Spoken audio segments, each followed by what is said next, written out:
Hello, good morning বন্ধুরা। তো আজকে হলো সেই দিন। আজকে 23 তারিখ, 23 ফেব্রুয়ারি, চ্যাম্পিয়ন্স ট্রফিতে আজকে সব থেকে গরম যে খেলা সব সময় হয় ইন্ডিয়া পাকিস্তানের খেলাতে, আজকে হলো সেই খেলাটা। তো আমি তো জানি, আমি তো সবসময় সাপোর্ট ইন্ডিয়ারই করুন, আর আমার আশা বসে ইন্ডিয়াই জিতবো। তো তোমরা অবশ্যই কমেন্ট একবার লিখবা যে ইন্ডিয়া পাকিস্তানের খেলা কেটা জিতবো। পাকিস্তানের টিমে আছে বাবর আজম, রিজওয়ান, বড় বড় প্লেয়ার। ইন্ডিয়া টিমে সব নতুন নতুন প্লেয়ার খেলতে না, বিরাট কোহলি, রোহিত শর্মা খেলতে না, নতুন ঢুকছে, বেশি দিন হয়েছে না। ऐसा लगा मेरा मजाक। তো দেখি, আমার তো মনে হয় ইন্ডিয়াই জিতবো, কারণ আমি ইন্ডিয়ার সাপোর্টার। কিন্তু তার টিমে অনেক বড় বড় প্লেয়ার আছে না, এটা ডর লাগে আর কি, ইন্ডিয়া নিয়ে হাইরা জায়গা আবার। তো ওখানে ঘটনা হলো কালকে যে ম্যাচ নাম্বার 4টা গেছে, ইংল্যান্ড ভার্সেস অস্ট্রেলিয়া। ভাই খেলাটা কি দুর্দান্ত হয়েছে, অস্ট্রেলিয়া ইংল্যান্ডের খেলাটা। ইংল্যান্ড 50 ওভারে 351 করছে 8 উইকেটে, মধ্যে বেন ডাকেট 163, চ্যাম্পিয়ন্স ট্রফির সবচেয়ে individual highest run 163। Ben Duckett 165 করছে, 143 বলে, 163 না, 165 করছে 143 বলে। এর মধ্যে আছে 3টা ছক্কা, 17টা সাইড।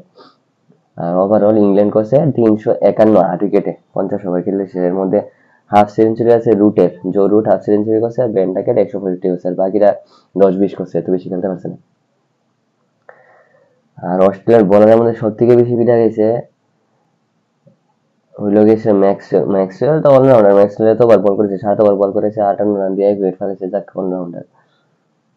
এফেক্ট করে না, অলরাউন্ডার পেটা গেছে, কোনো অসুবিধা নেই। কিন্তু ঘটনা হইলো ইংল্যান্ডের বলার জোফরা আর্চার, কত নাম আর্চার, এই আর্চার সেই আর্চার বলে, ফাস্ট বল করে, স্পিড বল করে, কি করে কি না, কালকে ফিট টায়ারে শেষ করে লেছে ম্যাক্সওয়েল। আর কি জানি কয় নাম, জশ ইংলিশ, অস্ট্রেলিয়ার wicket keeper. Maxwell English, Maxwell তো ফর্মে নাই, এরপরে উইকেটটা দিছে বলে, কি বলার জোফরা আর্চার, সেরা বোলার বলে। এর কারণে ইংল্যান্ড পুরোটা খেলা হারছে। এই অস্ট্রেলিয়া আর জিততে জিততে আর ভালো লাগে না, ইংল্যান্ড জিততে ভালো আসলো। এই জোফরা আর্চারের কারণে এক তো ক্যাচ ছেড়ে দিয়েছে লাস্ট মিনিটে, 35 অব্দি খেলাটা ঠিক আসলো, হাতে আসলো 50-50 অবস্থায় আসলো। কিন্তু এরপরে জোফরা আর্চারে যে একটা ফিডার দিল, ক্যাচ মিস করে দিছে। ফিডার কথা তো লাভ করে লাভই নাই, নো বল করছে পুরা খেলা। জোফরা আর্চারের কারণে আছে 10 ওভারে 82 রান দিছে, হ্যাঁ বলে ভালো বলার। ফিটটা ফেলেছে 100। ইংলিশ আর ম্যাক্সওয়েল মিলা, ম্যাক্সওয়েল তো ফর্মে নাই, এখন 15 বলে 32, কি ফিডারটা ফিটলো। 352 টার্গেট দিয়ে 47 ওভার 3 বলে খেলা শেষ, কারণ 15 বল করে দিয়েছে। মানে অস্ট্রেলিয়া 400 টার্গেট ফাইল করে নিতে পারলো। অস্ট্রেলিয়াটা সেমিফাইনালে না উঠলে ভালো আসলো আমার মতে। তো দেখা যাক কেডা আছে। আর ইংল্যান্ড হারার আরেকটা কারণ আছে। আরেকটা কারণ হইলো, দুইটা কারণ তো কইলাম ওখানে। আরেকটা কারণ হইলো যে বেন ডাকেট 165 করছে, 143 বল খেলে 165 করছে, মানে অলমোস্ট 50% বল হেই খেলে লাগছে, স্ট্রাইকের শুধু 115। তো 143 বল খেলে যদি 180-90 করতো, তাহলে টার্গেট কিন্তু আরো অনেক বেশি উঠলে, টার্গেটটা পারলে অস্ট্রেলিয়া ব্যাটসম্যান একটু চাপে পড়লো। আর সেই জায়গায় জশ ইংলিশে 120 করছে শুধু 86 বলে, স্ট্রাইকের 140-এর। দেখো ওয়েগান হুইলটা আমি দিয়ে দিছি, জশ ইংলিশের ওয়েগন হুইলটা দেওয়া, আর ব্যান ডাকেটের ওয়েগন হুইলটা দেওয়া। 115 স্ট্রাইকের 140 স্ট্রাইকের 100 করা অনেক ডিফারেন্ট, যেন 30-40 রানের কমতি হয়েছে ইংল্যান্ডে।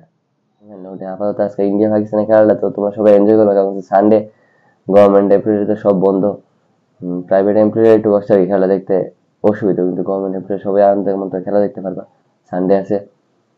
তো সবাই ইন্ডিয়ার সাপোর্ট করে পারবো, ইন্ডিয়া তো জিতে আসে, কারণ লাস্ট চ্যাম্পিয়ন্স ট্রফি ফাইনালে পাকিস্তান ইন্ডিয়ার ফাইনালে হারাইছিল, এই বদলাটা আজকে নিতেই তার থেকে। তো সবাই সাপোর্ট করে ইন্ডিয়ারে।